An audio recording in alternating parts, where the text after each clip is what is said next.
नमस्कार, स्वागत है सभी का मंजू पंत की दुनिया चैनल में। शिव पुराण सुनने के लिए सभी को बहुत बहुत धन्यवाद। आइए शुरू करते हैं। नमस्कार।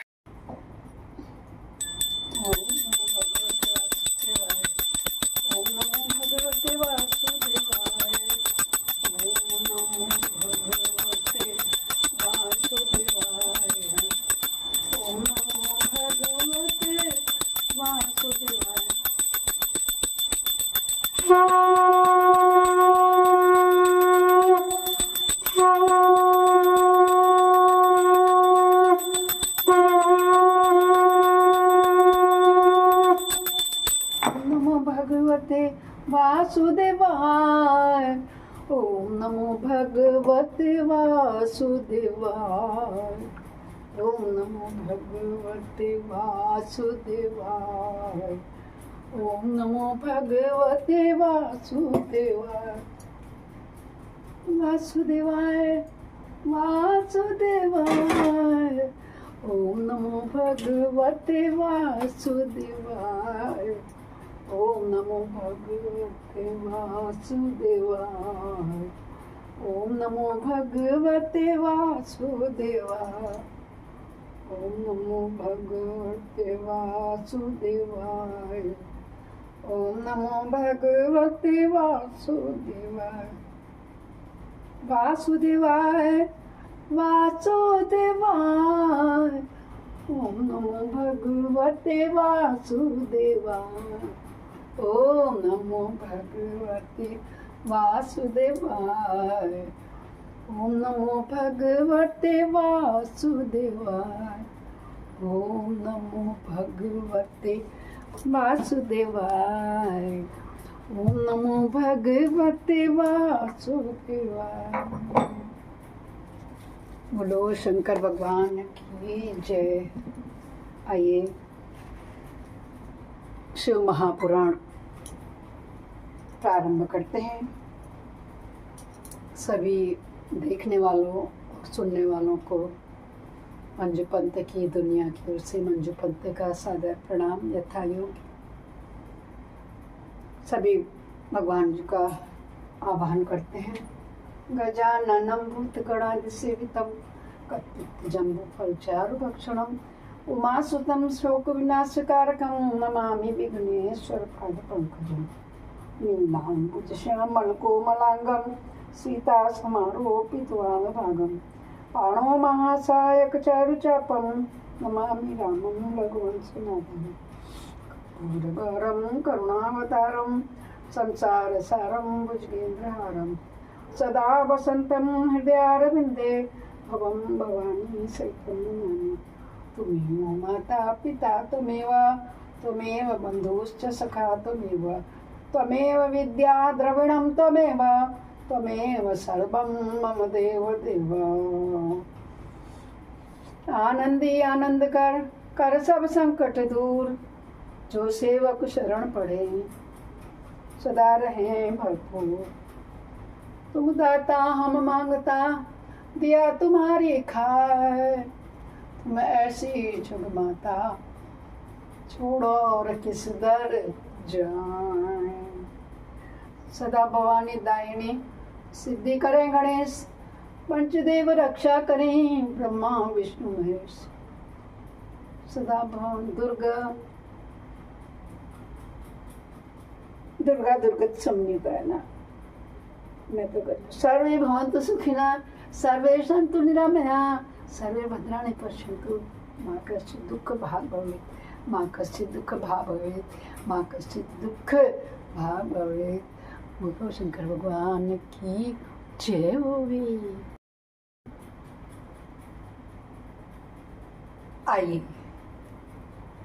शिव महापुराण में प्रवेश करते हैं। ओम नमः शिवाय। ओम नमः शिवाय। ओम नमः शिवाय नमः। ओम नमः शिवाय। ओम नमः शिवाय। ओम नमः शिवाय नमः। कल हमने 35वां अध्याय का अध्ययन किया था। आज हम 36 अध्याय का अध्ययन कर रहे हैं शायद। हाँ, 36 और 37 दो अध्याय एक साथ रखे हैं इसमें। आइए आज हम क्या अध्ययन करेंगे कि देवताओं का पलायन कहाँ से, दक्ष के यज्ञ से, क्योंकि नहीं तो विध्वंस हो रहा था ना। और इंद्र आदि के पूछने पर बृहस्पति का रुद्रदेव की अजेयता बताना, वीरभद्र का देवताओं को युद्ध के लिए ललकारना, श्री विष्णु और वीरभद्र की बातचीत तथा विष्णु आदि का अपने लोकों में जाना, दक्ष और यज्ञ का विनाश करके। बोलो शंकर भगवान की जय हुए, जय हुए, जय जय शंकर भगवान। नारद जी को ब्रह्मा जी बता रहे हैं और कह रहे हैं, हे नारद, उस समय देवताओं के साथ शिवगणों का घोर युद्ध प्रारंभ हो गया। उसमें सारे देवता पराजित हुए और भागने लगे। वे एक दूसरे का साथ छोड़ छोड़कर स्वर्गलोक में चले गए। उस समय केवल महाबली इंद्र आदि लोकपाल ही उस दारुण संग्राम में धैर्य धारण करके उत्सुकता पूर्वक खड़े रहे। तदंतर इंद्र आदि सब देवता मिलकर उस समरांगण में बृहस्पति जी को विनीत भाव से नमस्कार करके पूछने लगे। लोकपाल क्या बोले, गुरुदेव बृहस्पति तात महाप्राज्ञ दयानिधे, शीघ्र बताइए, हम जानना चाहते हैं कि हमारी विजय कैसे होगी। बृहस्पति से पूछते हैं।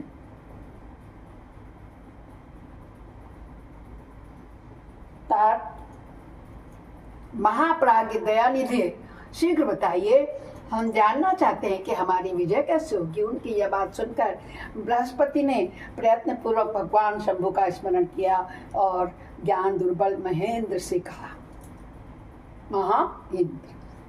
महेंद्र से कहा, क्या बोले बृहस्पति जी, हे इंद्र, भगवान विष्णु ने पहले जो कुछ कहा था वह सब इस समय घटित हो गया है। मैं उसी को स्पष्ट कर रहा हूँ, सावधान होकर सुनो।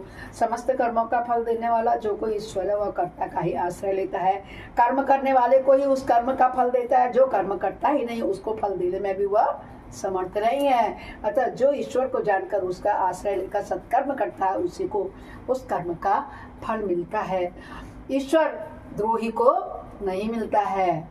न मन, न औषधियाँ, न समस्त अविचारिक कर्म, न लौकिक पुरुष, न कर्म, न वेद, न पूर्व, न पुरुष, उत्तर मीमांसा तथा नाना वेदों से युक्त अन्य जितने भी शास्त्र हैं ईश्वर को जानने में समर्थ होते हैं।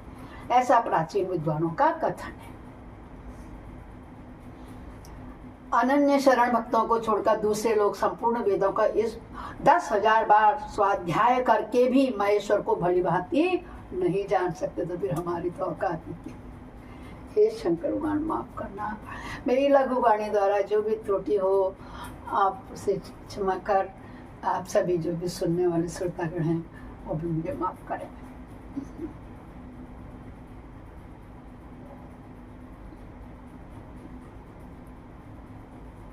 यह महाश्रुति का कथन है कि अवश्य भगवान शिव के अनुग्रह से ही सर्वथा शांत, निर्विकार एवं उत्तम दृष्टि से सदाशिव के तत्व का साक्षात्कार ज्ञान हो सकता है। सुरेश्वर क्या कर्तव्य है और क्या अकर्तव्य है इसका विवेचन करना अभीष्ट होने पर भी जो इसमें सिद्धि का उत्तम अंश है उसी का प्रतिपादन मैं करूंगा। तुम अपने हित के लिए उसे ध्यान देकर सुनो। इंद्र, तुम लोकपालों के साथ आज नाथान पढ़कर दक्ष यज्ञ में आ तो गए, बताओ तो यहाँ क्या पराक्रम करोगे? कौन कह रहा है ये? बृहस्पति जी कह रहे हैं, इंद्र से पूछ रहे। भगवान रुद्र जिनके सहायक हैं, ऐसे ये परम क्रोधी रुद्रगण इस यज्ञ में विघ्न डालने के लिए आए हैं और अपना काम पूरा करके ही छोड़ेंगे, इसमें कोई भी संशय नहीं है। मैं सत्य सत्य कहता हूँ कि इस यज्ञ के विघ्न का निवारण करने के लिए वस्तुतः तुम में से किसी के पास भी सर्वथा कोई उपाय नहीं है। बृहस्पति की यह बात सुनकर वे इंद्र सहित समस्त लोकपाल बड़ी चिंता में पड़ गए। तब महावीर रुद्रगणों से घिरे हुए वीरभद्र ने मन ही मन भगवान शंकर का स्मरण करके इंद्र आदि लोकपालों को डांटा और इसके पश्चात रुद्रगणों के नायक वीरभद्र ने रोष से भयंकर तुरंत ही संपूर्ण देवताओं को तीखे बाणों से घायल कर दिया। उन बाणों की चोट खाकर इंद्र आदि समस्त सुरेश्वर भागते हुए 10 दिशाओं में चले गए। जब खड़े रहे लोकपाल और इंद्र तो होना ही है, वो तो शंकर के आए हैं 2 जटाओं से बने हुए, महाकाली और वीरभद्र। जब लोकपाल चले गए और देवता भाग खड़े हुए, तब वीरभद्र अपने गणों के साथ यज्ञशाला के समीप गए। उस समय वहां विद्यमान समस्त ऋषि अत्यंत भयभीत हो परमेश्वर श्री हरि से रक्षा की प्रार्थना करने के लिए सहसा नतमस्तक हो शीघ्र बोले, हे देवादिदेव रमानाथ सर्वेश्वर महाप्रभु, आप दक्ष के यज्ञ की रक्षा कीजिए। आप ही यज्ञ हैं, इसमें संशय नहीं है। यज्ञ आपका कर्म रूप और अंग है। आप यज्ञ के रक्षक हैं, अतः दक्ष यज्ञ की रक्षा कीजिए। आपके सिवा दूसरा कोई भी इसका रक्षक नहीं है। आए ना शरण में महादेव की, अंत वही है। बिना उनके करने चले थे, और जब देखा कि सबका हो रहा अंत, तो फिर प्रार्थना करने लगे। ब्रह्मा जी कहते हैं, हे नारद, ऋषियों का यह वचन सुनकर मेरे सहित भगवान विष्णु वीरभद्र के साथ युद्ध करने की इच्छा से चले। श्री हरि को युद्ध के लिए उद्यत देखकर शत्रु मर्दन वीरभद्र, जो वीर प्रथम गणों से घिरे हुए थे, कड़े शब्दों में भगवान विष्णु को डांटने लगे। सोचे कि हमें असमर्थ समझ रहे हो जो तुम आ गए यहाँ युद्ध करने। ब्रह्मा जी कहते हैं, नारद, वीरभद्र की यह बात सुनकर बुद्धिमान देवेश्वर विष्णु वहां प्रसन्नता पूर्वक हंसते हुए बोले, कान्हा का रूप ही यही है। श्री विष्णु ने क्या कहा, वीरभद्र, आज तुम्हारे सामने मैं जो कुछ कहता हूँ उसे सुनो। मैं भगवान शंकर का सेवक हूँ, तुम मुझे रुद्रदेव से विमुख ना कहो। दक्ष अज्ञानी है, कर्मकांड में ही इसकी निष्ठा है। इसने मूर्तावश पहले मुझसे बारंबार अपने यज्ञ चलने के लिए प्रार्थना की थी। मैं भक्त के अधीन ठहरा। विष्णु भगवान के लिए कहा, सही बात है ना, मैं भक्त के अधीन ठहरा, इसीलिए तात दक्ष मेरा भक्त है, मैं चला आया। भगवान महेश्वर भी भक्त के अधीन रहते हैं, दक्ष मेरा भक्त है, इसलिए मुझे यहाँ आना पड़ा है। रुद्र के क्रोध से उत्पन्न हुए वीर, तुम रुद्र तेज स्वरूप हो, उत्तम प्रताप के आश्रय हो। मेरी प्रतिज्ञा सुनो, मैं तुम्हें आगे बढ़ने से रोकता हूँ और तुम मुझे रोको। परिणाम वही होगा जो होने वाला है, मैं पराक्रम करूंगा। विष्णु भगवान ने वीरभद्र से कहा। ब्रह्मा जी कहते हैं, नारद, भगवान विष्णु के ऐसा कहने पर महाबाहु वीरभद्र हंस कर बोला, आप मेरे प्रभु के प्रिय भक्त हैं, यह जानकर मुझे बड़ी प्रसन्नता हुई। इतना कहकर गणनायक वीरभद्र हंस पड़ा और विनय से नतमस्तक होकर बड़े प्रसन्नता के साथ श्री विष्णुदेव के से कहने लगा। जब उनके गुरु का, उनके स्वामी के भक्त हैं, तो फिर क्या कहने लगे। वीरभद्र ने कहा विष्णु भगवान से, हे महाप्रभु, मैंने आपके भाव की परीक्षा के लिए कड़ी बातें कही थी। इस समय यथार्थ बात कहता हूँ, सावधान होकर सुनो। हरे हरे मैंने भगवान विष्णु, जैसे शिव हैं वैसे आप हैं, जैसे आप हैं वैसे शिव हैं, ऐसा वेद कहते हैं, और वेदों का यह कथन शिव की आज्ञा के अनुसार ही है। रमानाथ विष्णु भगवान का दूसरा नाम। भगवान शिव की आज्ञा से हम सब लोग उनके सेवक ही हैं, तथापि मैंने जो बात कही है वह इस वाद विवाद के अवसर के अनुरूप ही है, जो यहाँ पर चल रहा है उसके अनुसार ही मैंने कहा। आप मेरी हर बात को आपके प्रति आदर के भाव से ही कही गई समझिए, क्रोधावेश में मत समझिए, आपको सम्मान दे के लिए मैंने कहा है। तो ब्रह्मा जी कहते हैं, वीरभद्र का यह वचन सुनकर भगवान श्री हरि हंस पड़े, उसके लिए हितकर वचन बोले थे। श्री विष्णु ने कहा, महावीर, तुम मेरे साथ निशंक होकर युद्ध करो, तुम्हारे अस्त्रों से शरीर के भर जाने पर ही मैं अपने आश्रम को जाऊंगा।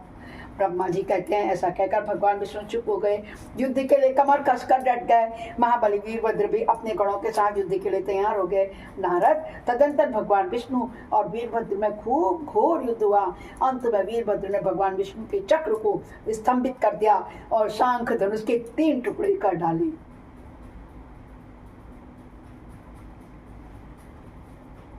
तब मेरे द्वारा एवं सरस्वती द्वारा बोधित हुए श्री विष्णु ने उस महान गणनायक वीरभद्र को असह्य तेज से संपन्न जानकर वहां से अंतर्ध्यान होने का ही विचार बना लिया।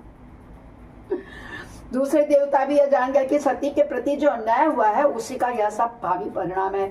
दूसरों के लिए इस संकट का सामना करना अत्यंत कठिन है। यह जानकर सब देवता अपने अपने सेवकों के साथ स्वतंत्र सर्वेश्वर शिव का स्मरण करके अपने अपने लोगों को चले गए। मैं भी पुत्र के दुख से पीड़ित हो सत्यलोक में चला आया। ब्रह्मा जी किसके दुख से पीड़ित थे? राजा दक्ष, ब्रह्मा जी के पुत्र। मैं भी पुत्र के दुख से पीड़ित हो सत्यलोक में चला आया और अत्यंत दुख से आतुर हो सोचने लगा कि अब मुझे क्या करना चाहिए। मेरे तथा श्री विष्णु के चले जाने पर मुनियों सहित समस्त यज्ञ के आधार रहने वाले देवता शिव गणों द्वारा पराजित हो भाग गए हैं। उस उपद्रव को देखकर और उस महामग का विध्वंस निकट जानकर वह यज्ञ भी अत्यंत भयभीत हो मृग का रूप धारण करके, जो यज्ञ की पंडित जी लोग पहले बनाते हैं ना वेदी, फिर रंगोली से और हल्दी से उसमें बनाते हैं अग्नि देवता का चित्र, वो भी हिरण का रूप धारण करके भाग गया वहां से। यज्ञ देवता, यज्ञ के आधार रहने वाले देवता शिवगणों पराजित हो गए। उस उपद्रव को देखकर उस महामग का विध्वंस निकट जानकर वह यज्ञ भी अत्यंत भयभीत हो मृग का रूप धारण करके वहां से भागा। मृग के रूप में आकाश की ओर भागते देख वीरभद्र ने उसे पकड़ लिया और उसका मस्तक काट डाला। फिर उन्होंने मुनियों और देवताओं के अंग भंग कर दिए, बहुतों को मार डाला, क्योंकि पहले ही चेतावनी दे दी थी कि सब लोग गए क्यों रहे। वीरभद्र शिव जी की जटा से शिव जी के समान भी थे। बहुतों को मार डाला। प्रतापी मणिभद्र ने भृगु को उठा करके पटक दिया और उनकी छाती को पैर से दबाकर तत्काल उनकी दाढ़ी मोछ नोच डाली। चंड ने बड़े वेग से पूछा के दांत उखाड़ लिए, क्योंकि पूर्व काल में जिस समय महादेव जी को दक्ष के द्वारा गालियां दी जा रही थी उस समय वो दांत दिखा दिखा करके हंस रहा था, इसलिए चंडासुर ने उसके दांत ही खींच दिए। नंदी ने भग को रोष पूर्वक पृथ्वी पर दे मारा और उनकी दोनों आंखें निकाल ली, क्योंकि जब दक्ष शिव जी को शाप दे रहे थे उस समय वे आंखों के संकेत से अपना अनुमोदन सूचित कर रहे थे कि हाँ मैं इस पक्ष में हूँ। शंकर जी को गाली दी थी दक्ष ने, शाप दिया था, शाप। वहां रुद्रगण नायकों ने स्वधा स्वाहा और दक्षिणा देवियों की बड़ी विडंबना दुर्दशा की। वहां जो तंत्र मंत्र और दूसरे लोग थे उनका भी बहुत तिरस्कार किया। ब्रह्मपुत्र दक्ष या भय के मारे अंतर्वेदी के भीतर जाकर छिप गए। वीरभद्र उनका पता लगाकर उन्हें ढूंढते हुए बलपूर्वक उनको पकड़ लाए। फिर उनके दोनों गाल पकड़कर उन्होंने उनके मस्तक पर तलवार से आघात किया, परंतु योग के प्रभाव से दक्ष का सिर अभेद्य हो गया था, इसलिए कट नहीं सका। जब वीरभद्र को ज्ञात हुआ कि संपूर्ण अस्त्र शस्त्र से इनकी मस्तक का भेद नहीं हो सकता, मस्तक का भेदन तो हो ही नहीं सकता है, तब उन्होंने दक्ष की छाती पर पैर रखा और उसको दबा दिया। दोनों हाथों से गर्दन मरोड़ कर तोड़ डाली। फिर शिवद्रोही दुष्ट दक्ष के उस सिर को गणनायक वीरभद्र ने अग्नि कुंड में डाल दिया। हर हर हर महादेव। तदंतर जैसे सूर्य घोर अंधकार राशि का नाश करके उदयांचल पर आरूढ़ होते हैं, उसी प्रकार वीरभद्र दक्ष उनके यज्ञ का विध्वंस करके कृत कार्य हो तुरंत वहां से उत्तम कैलाश पर्वत को चले गए। वीरभद्र को काम पूरा करके आया देख परमेश्वर शिव मणिमन बहुत संतुष्ट हुए। उन्होंने वीरभद्र को प्रथम गणों को अध्यक्ष बना दिया। बोलो शंकर भगवान की जय होवे, जय जय होवे। इस प्रकार हम शिव महापुराण के रुद्र संहिता के 36 और 37वें अध्याय को विश्राम देते हैं। उसी के साथ अपने वाणी को भी विश्राम देते हूँ। सभी जने बोलिए हर हर हर महादेव। पाप हर, कष्ट हर, संकष्ट हर, कर सभी समस्याओं का। बोलो शंकर भगवान की जय।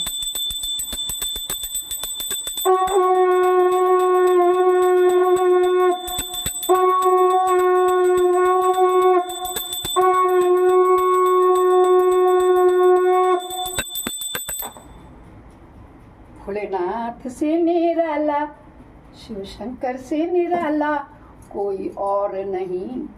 डमरूधर से निराला, त्रिशूलधारी से निराला कोई और नहीं।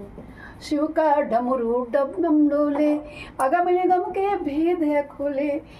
ऐसा डमरू बजाने वाला और नहीं। शिव शंकर से निराला, भोलेनाथ से निराला, डमरूधर से निराला कोई और नहीं। अपराध सहस्राणि क्रियन्ते अनिशम्या दास्वामिति मामत्वम् क्षम्य स परमेश्वरी आवाहनम न जानामि विसर्जनम पूजाम च न जानामि क्षम्य परमेश्वरी।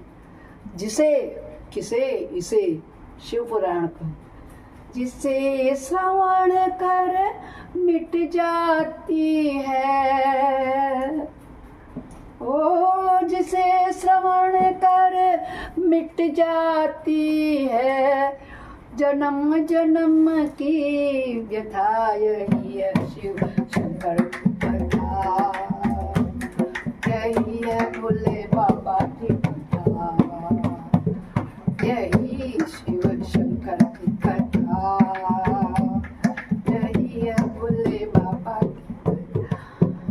ओम नमो भगवते वासुदेवाय, वासुदेवाय हरि वासुदेवाय।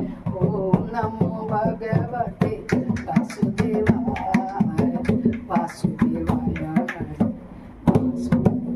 बल शंकर भगवान की जय। पाप हर, कष्ट हर, संकष्ट हर, दुख हर, कर सभी समस्याओं का हर, शंकर का जय होगी, जय जय होगी।